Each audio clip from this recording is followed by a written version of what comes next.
सहारा प्रणाम। सहारा से जुड़े हुए हमारे समस्त कर्तव्योगी साथीगण और करोड़ों निवेशकर्तागण का एक बार फिर से हार्दिक अभिनंदन, स्वागत है।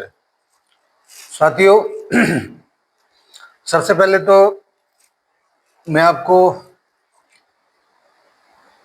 आभार प्रकट करना चाहूँगा, क्योंकि सुबह से लेके और अब तक हजारों लोगों के सोशल मीडिया पर बधाइयाँ मुझे मिला है जन्मदिन का। क्योंकि बहुत सारे लोगों को यही पता है कि 1 मई को हमारा ज्वाइनिंग है संस्था में, 1 मई 1991 का, लेकिन 1 मई 1971 को बर्थडे भी है, ये बहुत कम लोगों को पता है। इसीलिए काफ़ी सोशल मीडिया पर आया हुआ है बधाइयाँ, तो सभी को एक आभार प्रकट करते हैं। साथियों, मैं अपनी जर्नी के बारे में थोड़ा सा आप लोगों को जरूर बताना चाहूँगा, क्योंकि आज 35 साल फाइनल होने के बाद 36वें साल में हम लोग संस्था में प्रवेश किए हैं। और मैं ऐसे तमाम साथियों से जरूर ये कहना चाहूँगा कि जब भी वो मुसीबत में होते हैं, उनका कोई न कोई साथी, कोई न कोई वरिष्ठ उनके कंधे पर हाथ रख के कहता है कि चलिए कोई बात नहीं, हम हैं। लेकिन ये हमारा दुर्भाग्य रहा शुरू से लेकर अब तक कि आज तक कोई भी वरिष्ठ, क्योंकि हम लोग डायरेक्ट संस्था से जुड़े हुए थे तो कोई वरिष्ठ हमारा था नहीं, तो शायद ये ही हमारा ताकत बन गया। और इसी ताकत के बलबूते पर आज तक हम लोग आपके बीच में अपनी बातों को रखते आए हैं। और इन सारी चीज़ों के पीछे केवल और केवल एक ही चीज़ है, वो है संस्था के प्रति अथाह विश्वास, अटूट विश्वास। और उसी विश्वास के बलबूते पर हम लोग ये यात्रा यहाँ तक कर पाए हैं। कोई कुछ भी कहे, चाहे वो नेगेटिव हो चाहे वो पॉजिटिव हो, हर किसी की सुनते हुए ये यात्रा यहाँ तक पहुँचा है। और मैं ऐसे सभी साथियों से जिन्होंने सहयोग किया है, जिन्होंने गाइडलाइंस माना है, जिन्होंने धैर्य रखा है, उन सभी का भी मैं आभार प्रकट करना चाहूँगा। साथ ही साथ यथार्थ से जुड़े हुए हमारे सभी निवेशक और कार्यकर्ता साथियों का भी मैं आभार प्रकट करना चाहूँगा कि उन्होंने इस विश्वास को बनाए रखा है। क्योंकि एक ऐसे समय पर जब कोई भी व्यक्ति आपकी बात सुनने को, समझने को तैयार नहीं है, उस वक्त आपके बीच में एक ऐसा प्लेटफॉर्म तैयार किया जाता है जहाँ पर आपको जो भी लेटेस्ट में इंफॉर्मेशन है उसको अपडेट करने का काम किया जाता है। तो मैं ऐसे सभी साथियों को अपने ही परिवार का सदस्य समझता हूँ, तो ऐसे समस्त साथियों का भी आभार प्रकट करना चाहूँगा। साथ ही साथ मैं सभी साथियों से जरूर कहना चाहूँगा कि देखिए, भुगतान तो हमारे अपने हाथ में वर्तमान के समय में नहीं है, लेकिन ये जरूर है कि जहाँ से वो भुगतान की गाइडलाइंस आएंगी, वो वहाँ से जो भी सूचनाएं हमारे पास तक आएगी, वो सबसे पहले आप तक पहुँचाने की प्रतिबद्धता हमारे साथ शुरू से रहा है। और निश्चित रूप से जब तक कोई इस बीच में कोई हलचल नहीं आती है, तो हम कोई न कोई छोटी मोटी बातें आपके बीच में लेके आते रहे हैं।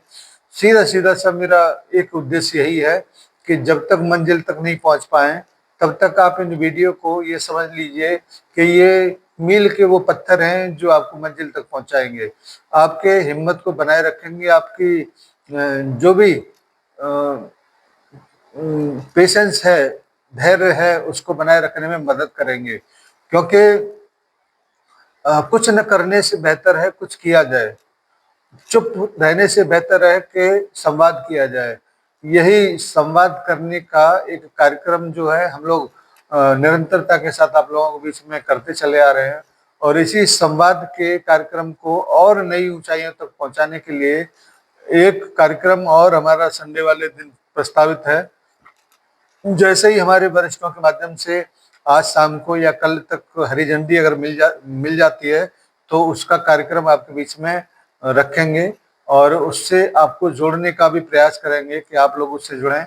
आप कैसे उससे जुड़ सकते हैं कि इसी वीडियो के डिस्क्रिप्शन में आपको जहाँ पर वो लिंक मिलेगा, उसका लिंक वहाँ पर मौजूद है। तो कृपया आप उसको ज्वाइन करिए, जिससे कि आप अपने विचार साझा कर सकें, अपने जो भी सवाल हैं उनको किया जा सके। हम कोशिश करेंगे कि अपने तमाम वरिष्ठों के माध्यम से उस कार्यक्रम को सफल किया जाए, आपके सवालों के जवाब दिए जाएं। सवाल भी वैसे ही होने चाहिए जो हमारे अपने पावर में हो, जिसका जो सवाल जो जवाब हम लोग नहीं दे सकते वो सवाल वहाँ पर नहीं होंगे। तो कुछ न कुछ होने से कुछ होना बेहतर, ये सोच कर ही उस कार्यक्रम का एक तैयारी किया जा रहा है। उम्मीद है कि आप लोग उससे जरूर जुड़ेंगे, क्योंकि हर एक व्यक्ति ये जानना चाहता है कि कल क्या होगा, कल क्या होगा, भुगतान होगा कि नहीं होगा, साथ ही साथ कार्यकर्ताओं का फ्यूचर क्या होगा, क्या कार्यालय खुलेंगे, क्या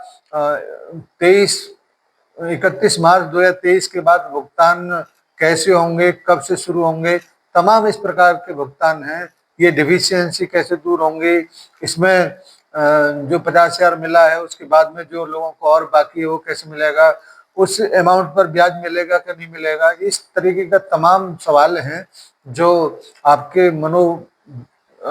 दिलो दिमाग पर छाए रहते हैं। तो मैं ये जरूर कहूँगा कि इन सारे सवालों के जवाब हो सकता है आपको मिल जाए, हो सकता है नहीं भी मिले, क्योंकि मूल जो ताकत है वो सुप्रीम कोर्ट के पास है, सहारा के पास है, सरकार के पास है।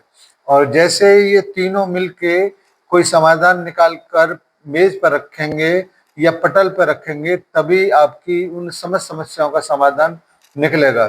साथियों, मैं ये जरूर आपको इंडिकेट करना चाहूँगा कि इस दरमियान आपने देखा होगा कि जो लोग तमाम आंदोलनकारी लोग तड़क भड़क करते हुए आपको नजर आते थे, वो सब ठंडे बस्ते में पहुंच चुके हैं।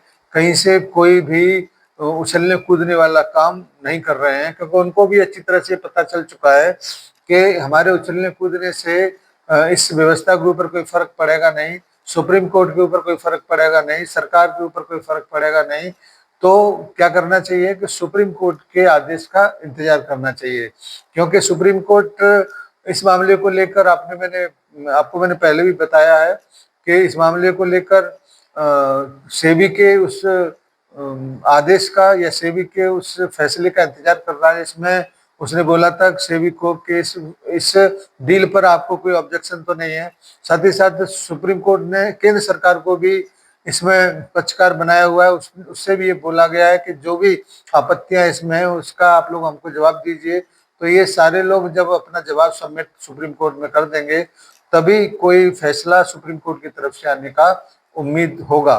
साथ ही साथ आपने देखा होगा सारा शहर को लेकर लखनऊ या इलाहाबाद हाई कोर्ट ने भी हाथ खड़े कर दिए हैं कि सुप्रीम कोर्ट में मामला है, इस पर हम लोग कोई सुनवाई नहीं कर सकते। तो कुल मिलाकर जिधर भी आप देखिएगा उन समस्त छोटे छोटे कोर्ट का, छोटी छोटी अदालतों का, उपभोक्ता फोरम का समस्त जो निगाहें हैं वो सुप्रीम कोर्ट की तरफ लगा हुआ है। कहीं भी अन्य जगह पर कोई फैसला इसमें नहीं आ सकता। इन्हीं सारी चीजों को लेकर हम लोग लगातार आपसे ये कहते रहे हैं कि सुप्रीम कोर्ट सर्वोच्च अदालत इस हिंदुस्तान का है और वहीं से इस फैसले का निराकरण, इस विवाद का निराकरण होगा, वहीं से फैसला आएगा। लेकिन लोग अपना अपना विचार रखते हैं, उनको रोका नहीं जा सकता। छोटी छोटी जगह पर जाकर अपने वादे PIL डालकर, लोगों को भ्रमित कर कर, चंदा हुआई कर कर, तमाम सारे संसाधन अपनाकर अपनी झोली भरने का काम किए थे और हो सकता है वर्तमान में भी कर रहे हों। तो मैं ये जरूर कहना चाहूँगा कि आपको और हमको बिल्कुल और बिल्कुल निश्चिंत होकर सुप्रीम कोर्ट की तरफ देखना चाहिए और वहीं से इस मामले का निराकरण होगा, फैसला होगा। तो फिर दोबारा से आभार प्रकट करना चाहता हूँ सभी का, जो मुझे सुबह से सोशल मीडिया के माध्यम से अपने विचार व्यक्त कर रहे हैं। धन्यवाद सभी का और मैं आभार प्रकट करता हूँ। धन्यवाद सभी को, सारा प्रणाम। पावरफुल ज्यादा कौन होता है, बिजनेसमैन की पॉलिटिशियन? देखिए, आप सही ईमानदारी से पूछोगे तो पावरफुल तो पॉलिटिशियन ही होता है। क्यों? क्योंकि कोई भी जो पॉलिटिशियन पोजीशन पे है किसी भी बिजनेसमैन को जितना मर्जी बढ़ाओ एक दिन में तबाह कर सकता है। रियली? फैक्ट है ये तो। इन्फ्लुएंशियल नहीं होते क्या बिजनेस ओनर्स? इन्फ्लुएंशियल होते हैं, लेकिन ultimately they are at the mercy of politician. और जितना बड़ा हो बिजनेसमैन, जितना बड़ा हो, उसको तबाह करना पॉलिटिशियन के लिए उतना ही आसान। क्यों? क्योंकि उसके स्टेक्स इतने ज़्यादा जुड़ जाते हैं कि सरकार कोई भी पॉलिसी में ट्वीक करके, चेंज करके या कोई और उसके लिए प्रॉब्लम क्रिएट करके उसको कभी भी तबाह कर सकते हैं। शुरुआत तो ये पूरी कहानी 2005 से हुई। एक बड़ी लंबी कहानी, लंबी मतलब शॉर्ट में। अगर हम गलत नहीं हैं तो वो आपका पत्र जो आपने राष्ट्रपति उस वक्त के लिखा था, क्या ये वही कहानी है? कुछ अभी वो नई एक बात नहीं शुरू करो तो अच्छा है। अभी ऐसे ही बहुत कुछ लड़ाई चल रही है, वो एक नया फ्रंट ओपन हो जाएगा, कभी उस बात को भी हम सामने लाएंगे। लेकिन क्या आपको लगता है सुब्रत रॉय जी कि वो जो आपका खत लिखना था वो उसका बदला आपसे कई चीज मिल गया इसमें। 2005 से शुरू हुआ रिजर्व बैंक में, सेबी में कुछ नहीं था उस समय जी। रिजर्व बैंक में हम लोग आरएनबीसी बहुत अच्छा चल रहा था। इवन गवर्नर ने कहा था आरएनबीसी बहुत अच्छी चीज है, क्योंकि आरएनबीसी में फाइनेंशियल इंक्लूजन था। हम लोग गरीब लोग, मतलब बहुत अच्छा योजना था, बहुत अच्छी तरह चल रही थी। 2008 में लाके इन लोगों ने हमें बड़ा गलत तरीके से, एकदम फिल्मी तरीके से प्रोहिबिशन ऑर्डर डाल दिया। प्रोहिबिट ऑर्डर मतलब पूरे हिंदुस्तान में फैला, मतलब मीडिया में जानता है, और ये होता है जब तुरंत बंद करो सबका पेमेंट कर दो, ये होता है प्रोहिबिट ऑर्डर। हम गए हाईकोर्ट ने तुरंत हमको सपोर्ट किया और बल्कि एक स्ट्रिक्चर दे दिया आरबीआई को, ये गलत करे, हाई हैंडेडनेस आपका। ये भाग के नेक्स्ट डे सुप्रीम कोर्ट ने हमको सपोर्ट कर दिया, तो उनको प्रोहिबिटरी ऑर्डर विथड्रॉ करना पड़ा।